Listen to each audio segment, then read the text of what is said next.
Okay, so how to make a spotlight highlight effect in Premiere Pro. So how to make a spotlight highlight effect in Premiere Pro. To make this spotlight, what you need to do is to go to your project, you come to your effect here and search for brightness and contrast. Brightness, you can see it here, brightness and contrast. You drag and drop it into your clip. Once you drag and drop it into your clip, you locate your brightness and contrast in your effect controls here. You go here, you go to your brightness, you reduce this brightness. Yep, you reduce it a bit.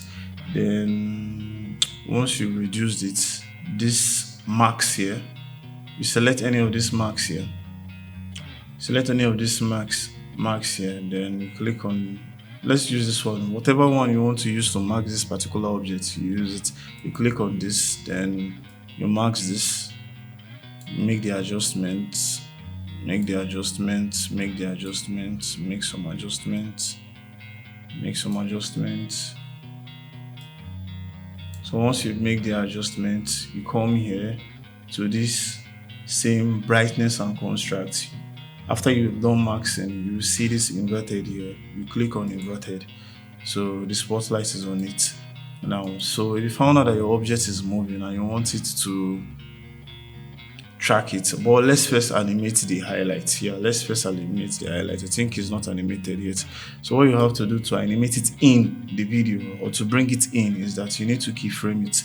You select your keyframe, the first one, drag it to somewhere here. Then let's move forward. Let the video start a little bit, then it comes forward. Yeah, so let's say somewhere here. Then you reset it to the original. Yes, then it forms to this one. Let's play it and see.